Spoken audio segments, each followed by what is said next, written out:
দর্শককে নিয়ে শুরু করছি আপনাদের সকলের প্রিয় অনুষ্ঠান ভাগ্যভাষার ও আপনি। এই অনুষ্ঠানে আমরা মূলত জ্যোতিষ শাস্ত্র নিয়ে কথা বলে থাকি, আমাদের দেশের সনাতন শাস্ত্র যেটি। আর এই জ্যোতিষ শাস্ত্রকে কেউ বিশ্বাস করেন, আবার কেউ হয়তো অবিশ্বাস করেন। কিন্তু আমি একটা কথা বলবো যে বিশ্বাস অবিশ্বাস যাই করুন না কেন, আমরা দেখেছি যে ফলাফল কিন্তু একই হবে। মানে আপনার ভবিষ্যতে কি হতে চলেছে সেই ফলাফল কিন্তু আপনি একই পাবেন। যেমন আমি বুঝিয়ে দিই যে ধরুন কিছু আমের বীজ আছে বা কিছু কাঁঠালের বীজ রয়েছে, এবং সেই বীজ থেকে কিন্তু আপনি মানে আমের বীজ থেকে আম গাছকে পাবেন এবং কাঁঠালের বীজ থেকে কাঁঠাল গাছকেই পাবেন। ঠিক একইভাবে আমাদের ভবিষ্যতের সম্ভাবনা কিন্তু সেই বীজের মধ্যেই লুকিয়ে রয়েছে। কিন্তু সেটাকে যদি আপনি লালন পালন করে তাকে যদি অনুকূল পরিবেশ দিতে পারেন, তাহলেই সেটা কিন্তু সেই মানে বীজ থেকে গাছে রূপান্তরিত হবে। আর এই যে অনুকূল পরিবেশ, সেটিকে দেওয়ার জন্যই আমাদের জ্যোতিষশাস্ত্রের প্রয়োজন। মানে আপনার ভবিষ্যতে কি সম্ভাবনা আছে সেটা একটু আগের থেকে জেনে নিয়ে একটু যদি পদক্ষেপটা ফেলতে পারেন, তাহলে নিশ্চয়ই আপনি একদিন মহিরুতে রূপান্তরিত হতে পারবেন এবং আপনার জীবনে সফলতা আনতে পারবেন। কিন্তু এই যে জায়গাটা, এটার জন্যই একজন সফল জ্যোতিষ ব্যক্তিত্বকে প্রয়োজন রয়েছে আমাদের প্রত্যেকের জীবনে। যেমন এই অনুষ্ঠানে আমরা যাকে পেয়ে থাকি তিনি আন্তর্জাতিক খ্যাতি সম্পন্ন এবং যার জ্যোতিষের পারদর্শিতা আজকে সারা ভারতবর্ষের মানুষের নজর কেড়েছে, আচার্য ভাস্কর, যাকে আমরা এই অনুষ্ঠানে পেয়ে থাকি। প্রথমে তাকে স্বাগত জানাই। নমস্কার। নমস্কার দর্শক বন্ধু, ভাগ্যভাস্কর আপনি অনুষ্ঠানে আপনাদেরকে একটু সাদর আমন্ত্রণ জানাই। যে ফোন আছেন ধরে থাকুন। আমি একটা আগের প্রোগ্রামে আমি আলোচনা করছিলাম যে মান্থ ওয়াইজ মাধ্যমিক বা উচ্চ মাধ্যমিকের রেজাল্ট কেমন হবে। কারণ আমরা জানি যে বোর্ডের পরীক্ষাতে আমরা পরীক্ষা এখন দিই, সেক্ষেত্রে নাম্বার অনেক সময় ভালো আসে, খারাপও আসে। সেই জন্য আমি সাবধান করে দেবো এই এপিসোডে। তো প্রথমে যে জুলাই আগের এপিসোডে আমি জুন পর্যন্ত আলোচনা করেছিলাম, এই এপিসোডে আমি বলছি জুলাই মাসে যাদের জন্ম তাদের মাধ্যমিকের ক্ষেত্রে অঙ্কের উপপাদ্য, ত্রিকোণমিতি এগুলোতে কিন্তু সাবধান হবেন, এগুলোতে কিন্তু নাম্বার কম আসতে পারে। এবং ফিজিক্যাল সায়েন্সে কিন্তু নাম্বার ভালো আসবে। উচ্চ মাধ্যমিক কী হবে, অ্যাকাউন্টেন্সি, কম্পিউটার সায়েন্স, ম্যাথ এগুলো কিন্তু ভালো নাম্বার আসবে, এগুলোতে ভালো রেজাল্ট আসবে। জিওগ্রাফিতে খারাপ হবে। আরেকটা বলে দিচ্ছি যে আগস্ট মাসে যাদের জন্ম তাদের ক্ষেত্রে মাধ্যমিক কী হবে, ইংলিশ, হিস্ট্রি অর্থাৎ ইংরেজি, হিস্ট্রি, ইতিহাস এইগুলোতে কিন্তু রেজাল্ট ভালো আসবে। অঙ্কের যে এরিথমেটিক বা পাটিগণিত এবং জিওগ্রাফি, ভূগোল এই সাবজেক্টগুলোতে নাম্বার কিন্তু কম আসবে। এবং উচ্চ মাধ্যমিক ক্ষেত্রে কস্টিং এবং ট্যাক্সেশন এতে নাম্বার ভালো আসবে। বায়োলজি, সোশিওলজি এবং ইকোনমিক্সে কিন্তু নাম্বার কিন্তু কম আসবে। বায়োলজি, সোশিওলজি এবং ইকোনমিক্সে নাম্বার কিন্তু কম আসতে পারে, আসবে এরকম কোনো বলা যায় না, আসতে পারে। কে ফোনে আছে দেখে নেবো, তারপর বাকিটা আমি আলোচনা করছি। নমস্কার। নমস্কার। বলুন, কার ব্যাপারে জানবেন? হ্যাঁ, কার ব্যাপারে জানবেন? আমার ব্যাপারে জানবো। কার ব্যাপারে? ছেলের ব্যাপারে জানবেন। আচ্ছা, নাম বলুন ছেলের। Ananta Guha. Date of birth 10/5/2004। 10/5। 10/5 মানে মে মাস। 5/5। 10/5। তারপর সময় সকাল 10টা। সালটা কত? সালটা 2004। 2004। আচ্ছা, সময় সকাল 10টা, তাই তো? সময় সকাল 10টা। আর জন্মস্থান? কলকাতা। আচ্ছা, বেশ, এবার সাথে থাকুন। সোমবার ছিল জন্মবার। সোমবার ছিল জন্মবার। সোমবার। হ্যাঁ। মকর রাশি, কর্কট লগ্ন, এখন 7:30 চলছে, উত্তরাষাঢ় নক্ষত্র। ধরুন ছকটা আমি দেখছি। লগ্ন 1, 2, 3, 4, 5, 6, ষষ্ঠপতি বৃহস্পতি। ছেলে কোনো নেশার সাথে যুক্ত আছে? হ্যাঁ, নেশা আছে। শুকনো নেশা না তরল নেশা? শুকনো নেশা। কি খায়? সে গাঁজা খায়। নেশাতে পুরো একদম চুর হয়ে আছে, তাই তো? দ্বাদশে মঙ্গল, শনি, শুক্র। আমি একবার ছকটা দেখাতে বলবো। দ্বাদশে মঙ্গল, শনি শুক্র এই যে যোগটা এবং একাদশে রাহু থাকাটা ভালো, কিন্তু রবি বুধ যুক্ত, মানে রবি রাহু যুক্ত হয়ে আছে এবং বুধও আছে। এখানে কিন্তু ছেলের ভবিষ্যৎটা কিন্তু একদম তছনছ হয়ে যাচ্ছে, ঠিক আছে? হ্যাঁ। তো আমি বলছি যে নেশা করলে হুঁশ থাকে না, এরকম কোনো ব্যাপার হয়? হ্যাঁ, যেখানে সেখানে পড়ে থাকি। আচ্ছা, কোনো ট্রিটমেন্ট করেছিলেন, বাইরে কোথাও রেখে আসা বা কোনো ইয়ে করা, রিহ্যাব? ছিলাম তবুও কিছু কাজ হয়নি। মানে কি কি হয়েছিল, কি করেছিলেন, কি করেছিলেন? এটা নেশা কেন্দ্রতে রেখেছিলাম কিন্তু কোনো কাজ হয়নি। ফেরত নিয়ে আসতে হয়েছিল নাকি? সঙ্গে ফেরত নিয়ে আসতে হয়েছিল ছেলেকে? হ্যাঁ, ফেরত নিয়ে আসতে হয়েছে। নেশা করে বাড়িতে অশান্তি ঝামেলা এগুলো করছে? হ্যাঁ, প্রচুর হচ্ছে। খুব ক্রিটিক্যাল কন্ডিশন, মানে এই ধরনের কেস খুবই খারাপ। কাজবাজ কিছু করে না, কাজবাজ করে না? হ্যালো, হ্যাঁ, হ্যালো। কাজবাজ কিছু করে না, কাজবাজ কিছু করে না? আমি কিছুই কাজ বাজ করিনি। করে না। আগে করতে ছেড়ে দিয়েছে নাকি কখনোই করে না? আগে করতো, এখন করে না। আচ্ছা, কোনো মেয়েলি সম্পর্ক বা কোনো এর মধ্যে কোনো ইয়ে হয়েছিল? আমরা একটা মেয়ের সঙ্গে বিয়ে দিইনি, বিয়ে করে নিয়ে এসেছিল, তাকে এসে মেয়েটা ছেড়ে উঠে চলবে। বিয়ে দিয়েছিলেন আপনি, আপনারা দিয়েছিলেন না ও নিজে করেছিল? না না, সে নিজে করেছে, আমরা দিইনি। হ্যাঁ, ও, তারপর একটা সে মেয়েকে বিয়েটা, নিজে বিয়ে করে এনেছে। তারপর সে সংসারটা আছে না ভেঙে গেছে? না, ভেঙে গেছে, চলে গেছে। 22 বছর বয়স, 2004 সালে জন্ম, 22 বছর বয়সে বিয়ে করেছে, বিয়ে ভেঙে গেছে নিজের ইয়েতে। আর ছেলের তো মানে আর কিছু বাকি নেই, ছেলেকে তো মানুষটা করতে হবে ঠিক মতো ভাবে। যখন নেশাটা ধরলো গাঁজার, তখন আপনারা, যাই হোক, আপনাদের দোষ দিয়ে লাভ নেই, কারণ এই ক্ষেত্রে আমি দেখেছি অনেক ক্ষেত্রে যে গার্জেনদের কিছু করার থাকে না, আস্তে আস্তে সেই গভীর মানে গহরে আর কি ডুবে মানে যায় আর কি। বলতে নেই আমাদের মানে ফিল্ম স্টারদের বাড়িতে তাদের তো সবসময় দেখা যাচ্ছে, মানে দেখা তাদের যায়। trend। এবং এর কি হয় যে এক একজনের কি হয়, এক একজন আমি এরকম দেখেছি যে গাঁজা খাচ্ছে বা মদ খেয়েছে, নেশা জড়িয়ে আবার সেখান থেকে ব্যাক করে এসছে, ফিরে এসছে। হ্যাঁ, অনেককে আমি দেখেছি যে অন্ধকারে তলিয়ে যেতে। তো এই ছেলেটি কিন্তু সেরকম অবস্থা হচ্ছে, এর শরীরের অবস্থা কিন্তু ভালো থাকবে না। খাওয়া দাওয়া, শরীর কেমন থাকে, স্বাস্থ্য? ভালো নেই, জরাজীর্ণ। হ্যাঁ, জরাজীর্ণ নেই, অবস্থা, খুব পুরো অসুস্থ, শুকনো type, মানে শুকিয়ে গেছে। শুকিয়ে গেছে। আচ্ছা, লিভারের কন্ডিশন কিন্তু খুব খারাপ। একে যদি এখন থেকে যদি নেশা না ছাড়াতে পারেন, তাহলে কিন্তু আমি আপনাকে একটা মন্ত্র বলছি, এই মন্ত্রটা বলে আমাকে লাভ হবে না, এখন আপনি পারবেন না করতে। যে মন্ত্রটা বলতাম সেই মন্ত্রটা মানে 1000বার জপ করে সিদ্ধ করতে হবে, তারপর আম কাঠ জ্বালিয়ে 108 বার পাঠ করতে হবে। এগুলো আপনি পারবেন না, এগুলো আপনি পারবেন না। আপনি শুনুন, হ্যালো, হ্যাঁ, বলুন। মদের নেশা কাটানো যায় না তা নয়, তন্ত্রের মাধ্যমে আমাদের যদি তন্ত্রে যদি বাইরে থেকে যদি নেশা যদি ধরানো হয়, বুঝতে পারছেন? আমার যতদূর ছকটা দেখে যা মনে হচ্ছে, নেশাটা বাইরে থেকে ধরানো হয়েছে। মদের নেশা না, সরি, গাঁজা, ভুল করলাম, সরি। হ্যাঁ, গাঁজা বলছি। যদি বাইরে থেকে যদি ধরানো হয়ে থাকে, হ্যালো, হ্যাঁ, বলুন। যদি বাইরে থেকে যদি ধরানো হয়ে থাকে, তাহলে কিন্তু এই জায়গাটা থেকে কিন্তু বের করে আনা যাবে, হুম। বুঝতে পারছেন? আপনি কোথা থেকে বলছেন এখন, ফোন কোথা থেকে করছেন?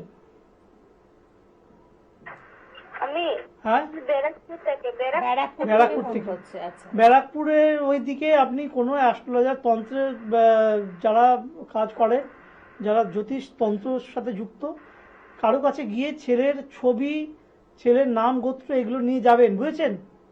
হ্যাঁ। আমার চার্ট দেখে বুঝতে পারছি যে নেশাটা বাইরে থেকে ধরানো হয়েছে, যার ফলে এতটা বাড়াবাড়ি হয়েছে। এটাকে এখনো যদি ট্রিটমেন্ট করা যায়, তাহলে কিন্তু কাটানো যাবে। ঠিক আছে। আর এটাকে যদি আপনি রিহ্যাবে নিয়ে যান বা নেশা মুক্তি কেন্দ্রে নিয়ে যান, হুম, এমনি অবস্থায় যেমনকার তেমনই ফিরে আসবে, কাজের কাজ কিছু হবে না, হুম। ঠিক আছে। নিয়ে গেছিলাম তো কিছু কাজের কাজ হয়নি। হবেও না। ঠিক আছে, নমস্কার। আচ্ছা, আচ্ছা, আচ্ছা। বেশ, দেখো, আচ্ছা, আমার আমি কাছে একটা কথা বলে যে হ্যাঁ, মানে রিহ্যাবে নিয়ে গিয়ে আমরা প্রায়ই দেখি খবরের কাগজে যে মৃত্যু হয়েছে। জানি না সেখানে কি ট্রিটমেন্ট না, আমি রিহ্যাবকে কোনো দোষ দেবো না, কিন্তু আমি হ্যাঁ। অনেক ক্ষেত্রে দেখেছি যে যদি নেশা যদি বাইরে থেকে ধরানো হয়ে থাকে এবং সেই নেশা যদি চূড়ান্ত আকার ধারণ করে নিয়েছে, সেক্ষেত্রে যদি বাইরে থেকে ধরানো হয়ে থাকে, সেক্ষেত্রে কিন্তু একটা কিন্তু নেগেটিভ এনার্জি কাজ করে। সেক্ষেত্রে রিহ্যাবে গেলেও একই অবস্থায় ফিরে আসে। এর মাধ্যমে তাদের এই কিভাবে তন্ত্রের আপনাদের কাছে? প্রতিকারের মাধ্যমে কিন্তু আমরা কিন্তু খুব ভালো ফল পাই। হ্যাঁ। ঠিক আছে, আমি কখনো টিভিতে ক্লেম করি না যে আমি সব সারিয়ে দিতে পারবো, আমি 100% গ্যারান্টি দিচ্ছি, কখনো হয় না সেটা।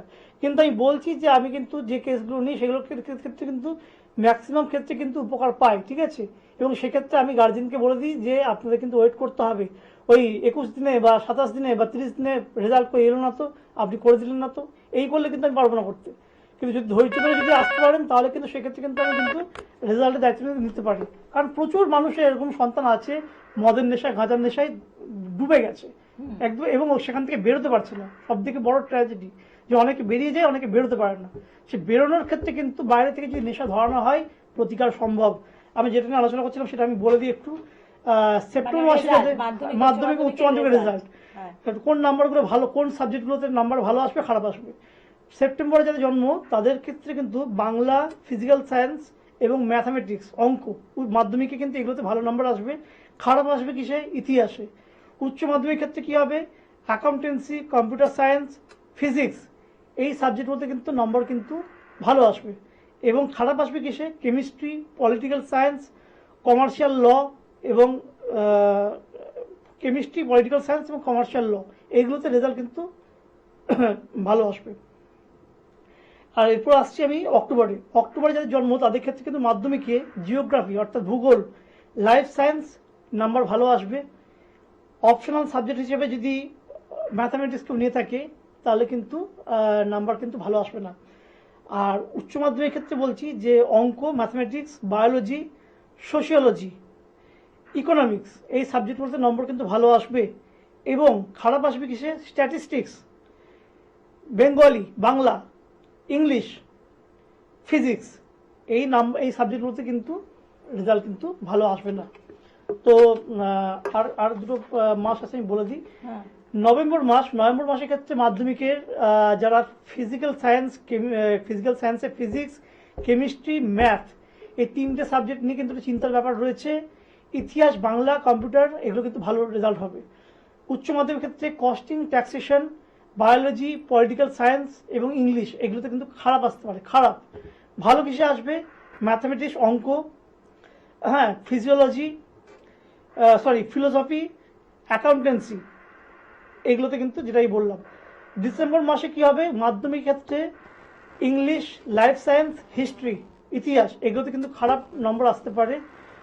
অঙ্কের ক্ষেত্রে পাটিগণিত, জ্যামিতি, জিওগ্রাফি, এগুলোতে কিন্তু নাম্বার কিন্তু ভালো আসতে পারে। এবং উচ্চ মাধ্যমিকের ক্ষেত্রে কি হবে না, ফিজিক্স, কেমিস্ট্রি, সাইকোলজি, অডিটিং এবং বিজনেস স্টাডিজ, এই সাবজেক্টগুলোতে কিন্তু নাম্বার কিন্তু ভালো আসবে। খারাপ কিসে আসতে পারে? জিওগ্রাফি, অঙ্ক, anthropology, computer science, mass communication এবং বাংলা।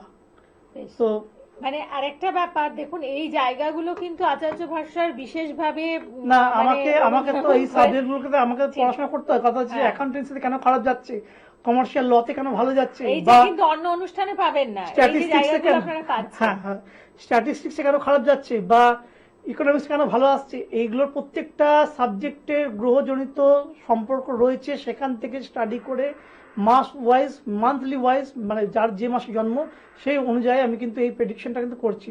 এটা কিন্তু হাওয়ায় কিছু একটা বলে দিলাম তা কিন্তু নয়, এটার জন্য পড়াশোনা করতে হয়। ঠিক। কেউ ফোনে আছেন? নমস্কার। নমস্কার। হ্যাঁ বলুন, কার ব্যাপারে জানবেন? আমি নিজের ব্যাপারে জানবো। নাম রাজদীপ ভট্টাচার্য। কি নাম? Rajdeep Bhattacharya. Date of birth বলুন, Rajdeep date of birth. Bhattacharya. আচ্ছা, ডেট অফ বার্থ বলুন। 12 জুলাই 1985। সময়? সময় হলো বিকেল 3:20। আর জন্মস্থান? জন্মস্থান বলুন। জন্মস্থান ডায়মন্ড হারবার। ঠিক আছে, সাথে থাকুন। আচ্ছা, আমি প্রথমে বলি যে জন্মবারটা ছিল শুক্রবার, হ্যাঁ। মেষ রাশি, বৃশ্চিক লগ্ন, 7:30 চলছে, ভরণী নক্ষত্র,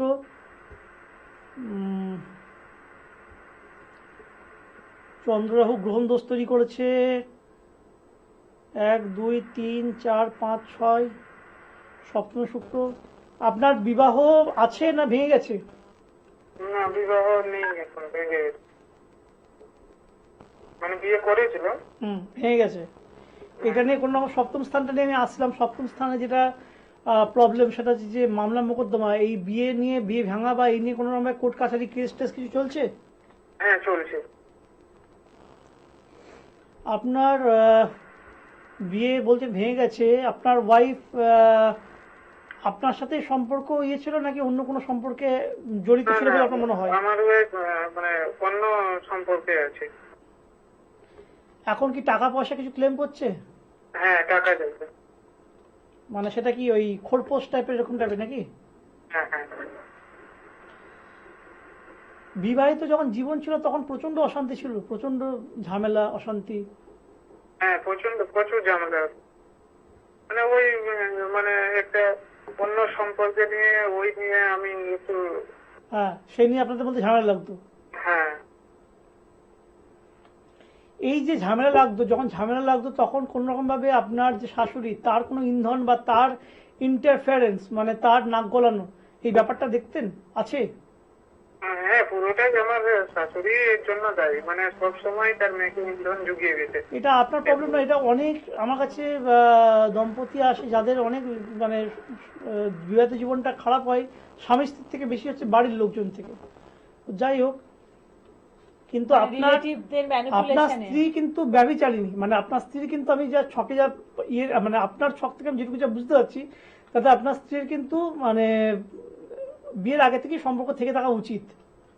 হ্যাঁ বিয়ের আগে মানে আমার সাথে বিয়ে করার আগে তার বয়ফ্রেন্ড ছিল, তো তারপরে আমাকে বিয়ে করেছে, কিন্তু তারপরে মাঝখানে ওদের সাথে মানে আমাদের বিয়ের পরে কোনো সম্পর্ক ছিল না। তারপরে আবার কি হয়েছে, কোনো কারণে ওদের মানে সেই সম্পর্ক আবার মানে রিলেশনটা আবার শুরু হয়েছে, ওই নিয়ে তো ঝামেলা। এখন কি চাইছেন? এখন চাই যে মানে যাতে আমার কাছে চলে আসুক। এত কিছু আপনাকে কষ্ট দিয়েছে, তারপর আপনি স্ত্রীকে ফেরত পেতে চাইছেন? আসলে আমি মানে ওকে ভুলতে পারছি না। হায় হায়, এরকম মানে দুঃস্মৃতি আর কি, দুঃস্বপ্ন মানুষ তো ভুলে যাওয়াই উচিত। আপনি ভুলতে পারছেন না, না আপনার ভুলিয়ে দেওয়ার প্রতিকার করলে ভালো হবে। ভুলে যাবেন এরকম যদি কোনো প্রতিকার থাকতাম তাহলে সেটা করতাম। মানে এটা করে আপনার জীবনের লাভের লাভ কিছু হবে না, অশান্তিটাকে আরো ওভারলোড করবেন, আরো বাড়াবেন। বাড়ি যখন ছেড়েছিল তখন বাড়ি থেকে আপনাদের জিনিসপত্র, নিজের জিনিসপত্র সব নিয়ে গেছিল সব? হ্যাঁ মানে ওর তো যা ছিল ওই না টাকা পয়সা নিয়ে গেছে, প্লাস আমারও নিয়ে গেছে টাকা পয়সা। আপনারও টাকা পয়সা, এরপরও আপনি চাইছেন যে স্ত্রী ফিরে আসুক? হ্যাঁ আমি চাইছি যাতে ফিরে আসুক। মানে আসলে আমি কি হয়েছে আমি ওকে মানে ভুলতেই পারছি না। আপনি কোনো অ্যাস্ট্রোলজারের সাথে কনসাল্ট করিয়েছেন, কোনো জ্যোতিষী দেখিয়েছেন? আমি দেখেছিলাম, আমাকে দিয়ে হীরা সাজেস্ট করেছিল। হিরে সাজেস্ট করেছে আপনাকে? কিন্তু কোনো কাজই হচ্ছে না। তো হিরে পড়ে কি হবে দাদা আপনার? আপনি যদি মাথার মুকুটেও যদি কোহিনূর হীরা পড়ে থাকেন তাতেও কোনো কাজ হবে না, সমস্যাটা অন্য জায়গায়। আপনার স্ত্রী যে আচরণ, যে মানে খারাপ যে কাজকর্ম, সেগুলোকে কাটছাট না করে হিরে পড়ালে তো প্রবলেম হবে, তো মানে রেজাল্ট আসবে না, এবং তারপর আপনি আবার ভুলতে পারছেন না। এর ওষুধ হচ্ছে আপনি নিজে। আপনি যদি ভুলতে পারেন, দেখুন আপনার যে কোর্ট কেস থেকে যে টাকা পয়সা চাইছে বা ইয়ে চাইছে, এই ঝামেলা থেকে মুক্তির জন্য আমি চেষ্টা করতে পারি, আমি বা যে কোনো ভালো অ্যাস্ট্রোলজার এটার জন্য চেষ্টা করতে পারি। কিন্তু আপনি যদি ভুলতে না পারেন, তাকে যদি ফিরিয়ে আনতে চান, সে ফিরিয়ে আনাটা আমার মনে হয় আমার কাছে এলে আমি করবো না, কারণ তাতে আপনার কষ্টটা আরও বাড়বে, প্রবলেম আরও বাড়বে। তো আগে আপনি ঠিক করুন যে আপনি ওকে ভুলতে পারবেন কিনা, তারপর আপনি ভালো অ্যাস্ট্রোলজারের কাছে যোগাযোগ করবেন। কারণ আপনি যদি ভুলতে না পারার ইয়ে নিয়ে আপনি যদি চান বা যান জ্যোতিষীর কাছে যে আমাকে ফিরিয়ে দিন এই প্রবলেমগুলো থাকা সত্ত্বেও, তাহলে আপনার জীবনটা নরক হয়ে যাবে। অলরেডি নরক হয়ে গেছে, আরো মানে জায়গাটাকে আরো নষ্ট হয়ে যাবে আর কি। তো ঠিক আছে, মানে আপ টু ইয়োর চয়েস, মানে আপনার নিজের রুচির ওপর নির্ভর করছে আর কি, যে আপনি কি চাইছেন। আপনি যদি এখান থেকে ঝামেলা থেকে যদি বাঁচতে চান, সেটার জন্য আমি হেল্প করতে পারি, সেটার জন্য সাহায্য করতে পারি, সেটার জন্য প্রতিকার রয়েছে। কিন্তু এটার জন্য যদি বাঁচতে না চান, আপনি যদি স্ত্রীকে যে ফিরিয়ে আনতে চান, আমি কিছু করতে পারবো না। বলছি আমি তাকে যাতে ভুলতে পারি এরকম কিছু কি করে দেবে? আমি তো ম্যাজিশিয়ান নই, আমি জ্যোতিষী। ভুলবেন আমি কি করে প্রতিকার করবো? সবকিছু আমার হাতে নেই। মানে আপনি তো বললেন যে ভুলে যাওয়াটা বেটার হবে। বেটার কি, ওটাই তো পথ একমাত্র। ভুলে গেলে তাহলে কি হবে, যে এখানে উনি যে স্ত্রীর কাছ থেকে যে এই যে স্ত্রী যে ওনার কাছে খোরপোশ চাইছে, মামলা করেছে, কোর্ট কেস করেছে, ওনাকে যে জ্বালাচ্ছে, দিন দিন যে নিপীড়ন করছে, সেই জায়গাটাকে আমি প্রতিকার করতে পারি, সেই জায়গাটাতে যাতে সেই ঝামেলাগুলো যাতে ওনাকে যাতে ফেস করতে হয়, উনি যাতে একটা সুস্থ স্বাভাবিক জীবনযাপন করে, সেইটার আমি ব্যবস্থা করতে পারি। কিন্তু স্ত্রীকে ফিরিয়ে আনতে গেলে এ মানে সব দিকে মানে কি বলবো, এ হচ্ছে সেম সাইড গোল আর কি, নিজের গোল পোস্ট নিজেই গোল করা, মানে আত্মহত্যা। তো যাই হোক, কি বলবো আর, আমি ঠিক আছে, হ্যাঁ ঠিক আছে, আমি রাখছি। চেম্বারগুলো একবার বলে দিই দর্শক বন্ধু, প্রত্যেক সোম, বুধ, শুক্র দমদমে নিজের চেম্বারে বা বাড়িতে 12টা থেকে 4টে, শনি রবি আমি দেখি, আগে থেকে ফোন করে এলে দেখবো। আর হাওড়া চেম্বারে আমি বসছি, হাওড়া ময়দান, আর দুর্গাপুর, মেদিনীপুর, মেচেদা, আর দুর্গাপুর, মেদিনীপুর, মেচেদা আর বর্ধমান, হ্যাঁ এই 4টে জায়গাতে আমি মাসে একবার করে যাওয়ার চেষ্টা করি। 15টা 16টা চেম্বারে করার মতো আমার সময় নেই, ক্ষমতাও নেই, আমি এত ক্লায়েন্ট দেখতে পারি না। আর সত্যি কথা বলতে কি, যখন যার কারো প্রতিকার করি, সেই প্রতিকারটা তৈরি করতে আমার 20 থেকে 25 দিন বা 30 দিন বা 35 দিনও টাইম লেগে যায়। যে আসেন ধরে থাকুন, টাইম লেগে যায়। তো সেই টাইম লেগে যাওয়ার জন্য কিন্তু আমাকে কিন্তু সব জায়গায় চেম্বার করলে কিন্তু হয় না। আর আমার কাছে তারাই আসবেন যারা ওই গ্যারান্টি করবেন না, কারণ গ্যারান্টি কারণ কোনো কিছু দেওয়া যায় না। আমি নিজেই 1 মিনিট পরে আমার কি হবে আমি সেটাই বলতে পারবো না। তো আমি আপনার গ্যারান্টি কি দেবো? আমি চেষ্টা করতে পারি আপনার জন্য। এই বিশ্বাস ভরসা নিয়ে যদি আসতে পারেন তাহলে আসবেন। আর এমন কোনো সমস্যা নিয়ে আসবেন যেটা খুবই ক্রিটিক্যাল, যেটা সারছে না, বা অনেক অনেক জ্যোতিষীর কাছে গিয়ে আপনার সময় টাকা নষ্ট হয়েছে, সেই জন্য আসবেন। আচার্য ভাস্করের কাছে যাব, দেখি কেমন একটু বলতে পারে, কেমন আমার ক্যারিয়ারটা যাবে, একটু জোটক বিচার করে দিন তো, একটু কুষ্টি বানিয়ে দিন তো, একটু ছকটা বানিয়ে দিন তো। এইগুলোর জন্য দাদা আমার কাছে আসবেন না। আমার আপনার দুজনের সময়ের দাম আছে, আপনার ফিসটাও খরচা হবে, আমি চাই না এগুলো হোক। তো ক্রিটিক্যাল সমস্যা যেটা থেকে একদম বেরোতে পারছেন না, সেটার জন্য আমার কাছে আসবেন। কে ফোনে আছেন দেখে নেবো। বলুন, কে আছেন? নমস্কার। হ্যাঁ নমস্কার, আমার একটু নিজের ব্যাপারেই কথা বলা ছিল। আমি হুগলি থেকে বলছিলাম। ডেট অফ বার্থ বলুন। ডেট অফ বার্থটা বলুন। আমার নাম জয়শ্রী ঘোষ। আমার 19শে সেপ্টেম্বর 2001 জন্ম। একটু আগে ধরুন। আর 19শে জন্মের সময় হচ্ছে দুপুরবেলা 2:01। 19শে সেপ্টেম্বর 2001। 2001 সময় দুপুরবেলা 2:01। আর জন্মস্থান? জন্মস্থান আমার এখানে হুগলিতে। ওকে। সেটা হচ্ছে যে আপনার জন্মবারটা ছিল শনিবার, তাই তো? ওকে, একটুখানি ধরুন। প্রথমে বলি যে রবি রাহু রয়েছে লগ্নে চতুর্থে। আপনি চাকরি বাকরির জন্য কিছু চেষ্টা করছেন? হ্যাঁ, আমার সরকারি চাকরি চেষ্টা করছি, কিন্তু হচ্ছে না কোনোভাবে। এরকম কখনো কোনো চাকরি হয়েছে সরকারি চাকরি যে প্রিলিমিনারি পাস করেছেন, মেন পাস করেছেন, ভাইভাতে কি আটকে যাচ্ছে? হ্যাঁ, একটা হয়েছিল, অনেকটা দূরে গিয়ে হয়নি, কিছুই হয়নি। তো এইটা আটকে যাচ্ছে সব। হ্যাঁ দেখুন, লগ্নে চতুর্থে রবি রাহু রয়েছে, আমি একবার ছকটা দেখাতে বলবো। লগ্নের চতুর্থে রবি রাহু রয়েছে এবং লগ্নের অষ্টমে কেতু, এটা থাকবে 1 2 3 4 5। এই যে গুরু শরী যোগটা তৈরি করছে না, পঞ্চমে গুরু শরী যোগ কিন্তু খুব খারাপ। এটা হওয়া মানে হচ্ছে যে চাকরি বা বিয়ের স্থানে, ঠিক আছে হয়ে গেছে, চাকরি বা বিয়ের স্থানে কিন্তু কারুর দ্বারা কোনো নেগেটিভ ক্ষতি করার মাধ্যমে কিন্তু কোনো খারাপ কোনো তন্ত্রের ক্রিয়া বা কোনো খারাপ করার ফলে আপনার সমূহ বিবাহ বা চাকরি কিন্তু আটকে যাবে আপনার, এবং আপনি ভুল ডাইরেকশনে আপনি যাবেন, ভুল ডাইরেকশন। আপনি চাকরির জন্য কোথাও কোনো টাকা পয়সা দিয়ে চোট হয়েছে, এরকম কোনো ব্যাপার হয়েছে? হ্যাঁ, সেটা হয়েছে, মানে বছরখানেক আগেই আমার নিজস্ব এক ঘনিষ্ঠ আত্মীয়কে দিয়েছিলাম, আচ্ছা, সেটাও চোট হয়ে গেছে। টাকাটা মেরে দিয়েছে। তো এটা আপনার এই যে ক্ষতিটা আপনার করা হয়েছে না, যে আপনার এই চার্টের এতে কিন্তু মানে শুধু গ্রহগত দোষ কিন্তু ইনভলভ নয়, এখানে কিন্তু গ্রহগত দোষের সাথে কিন্তু এই তন্ত্রের ক্ষতিটা যুক্ত হয়ে আছে, যার থেকে কিন্তু আপনার এই এতটা সর্বনাশ হচ্ছে। এবং প্রিলিমিনারি মেন পাস করবেন, কিন্তু ভাইভাতে 1-8 নম্বরের জন্য গিয়ে কেটে যাবেন, বা কাট অফ মার্কসের কাছে গিয়ে আটকে যাবেন। একটা ক্ষেত্রে হয়েছে ওটা আমার। এটাই হচ্ছে। এবং দেখুন, আপনার 1 বছর কিন্তু সরকারি চাকরি যোগ রয়েছে, 1 থেকে 1.5 বছর, তারপরে কিন্তু আবার অনেক পরে আছে, বা কবে আছে আমি বলতে পারবো না এখন দেখে। তো 1-1.5 বছর আপনি যদি এখনো যদি রেমেডি করান, আমি আপনাকে বলছি যে সেপ্টেম্বরের মধ্যে আপনার কিন্তু চাকরি কিন্তু হওয়ার কিন্তু যোগ প্রবল। ঠিক আছে, নমস্কার। ঠিক আছে, আপনি ভালো থাকবেন। এবং জ্যোতিষশাস্ত্র কোনো ম্যাজিক শাস্ত্র নয়, এটা কিন্তু পড়াশোনা করতে হয়, অ্যাপ্লিকেশনের ব্যাপার রয়েছে এবং এর পেছনে সায়েন্সও রয়েছে। তো সবকিছু মিলিয়ে আচার্য ভাষার আপনাদের প্রেডিকশন করেন, প্রতিকার করেন। অর্থাৎ আমি বলবো যে আপনারা কিন্তু অনায়াসেই তার কথায় ভরসা রাখতে পারেন। আজকের পর্ব এতটুকুই। প্রত্যেকে ভালো থাকুন। নমস্কার।